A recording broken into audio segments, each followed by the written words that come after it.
नमस्कार, मैं दीक्षा सोनी। आज हम बात करेंगे सौंफ की खेती के बारे में। तो चलिए जानते हैं विस्तार में क्या है सौंफ की खेती। सौंफ भारत देश में काफी लोकप्रिय है और इसकी रफ्तार अंतर्राष्ट्रीय स्तर पे भी तेजी रहती है। ऐसे में सौंफ की खेती कर आप अपना जीवन संवार सकते हैं। बता दें कि ये वार्षिक जड़ी बूटी यूरोप की है। इसके बीजों को सुखाने के बाद ज्यादातर मसालों के लिए इस्तेमाल किया जाता है और साथ ही सौंफ फाइबर, विटामिन सी, पोटेशियम का अच्छा सोर्स है, जिसकी वजह से ये हमेशा डिमांड में रहता है। तो आइए जानते हैं कैसे की जाती है सौंफ की खेती। सौंफ की खेती रबी की फसल के रूप में की जाती है।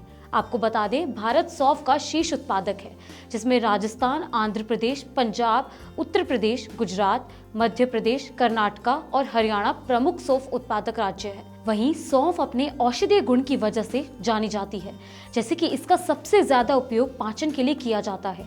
आगे बढ़ते हैं और जानते हैं सौंफ की खेती के लिए कौन सी मिट्टी की जरूरत पड़ती है। दरअसल कार्बनिक पदार्थों से भरपूर सभी मिट्टी सौंफ की खेती के लिए उपयुक्त होती है। ये अच्छी जल निकासी वाली ब्लू दोमट से दोमट मिट्टी में उगाने पर गजब के परिणाम देती है। सौंफ की खेती के लिए उथली मिट्टी से बचना जरूरी है। बता दें कि मिट्टी का पीएच 6.5 से 8 के बीच होना चाहिए। सौंफ की कई तरह की किस्में भी होती है, तो चलिए विस्तार में जानते हैं सौंफ की किस्मों के बारे में। सबसे पहली किस्म है लोकल। यह किस्म 150 सेमी की ऊंचाई तक बढ़ती है और ये बुवाई के 185 से 190 दिनों में कटाई के लिए तैयार हो जाती है। दूसरी किस्म है RF 101, 155 से 160 दिनों में कटाई के लिए तैयार हो जाती है। यह 5 क्विंटल प्रति एकड़ की औसत उपज देती है। तीसरी किस्म है गुजरात सौंफ। ये किस्म 255 दिनों में कटाई के लिए तैयार हो जाती है। ये सूखे की स्थिति में भी जीवित रह सकती है। साथ ही ये 6 क्विंटल प्रति एकड़ की औसत उपज देती है। चौथी किस्म है RF 35। यह किस्म 225 दिनों में कटाई के लिए तैयार हो जाती है। ये लीफ स्टॉप और शुगर रोग के लिए प्रतिरोधी होती है। इसकी 2 क्विंटल प्रति एकड़ की औसत उपज देती है। और आखिरी किस्म है CO1। यह सौंफ 220 दिनों में कटाई के लिए तैयार हो जाती है। इसकी खेती खारे जल भराव वाले क्षेत्रों में की जा सकती है और इसकी 3 क्विंटल प्रति एकड़ की औसत उपज होती है।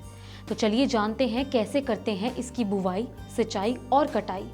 आपको बता दें, लंबी अवधि की फसल होने के कारण इसकी बुवाई अक्टूबर में करें तो अच्छा परिणाम आता है।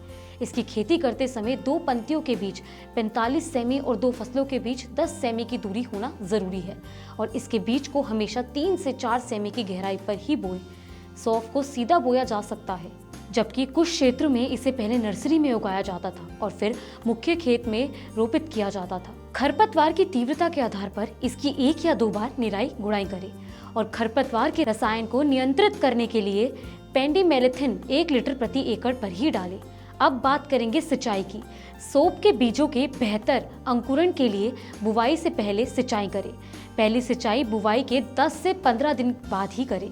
मिट्टी के प्रकार और जलवायु के आधार पर शेष सिंचाई 15 से 25 दिनों के अंतराल पर करें। बता दें, फूल आने और बीज बनाने की अवस्था में पानी देने से बचें। उपयोग की गई किस्म के आधार पर फसल 180 दिनों में यानी अप्रैल के अंत या मई के अंत में कटाई के लिए तैयार हो जाती है।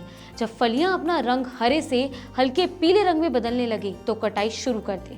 फिर इसको 1 से 2 दिन धूप में और लगभग 8 से 10 दिन छाया में सुखाया जाता है।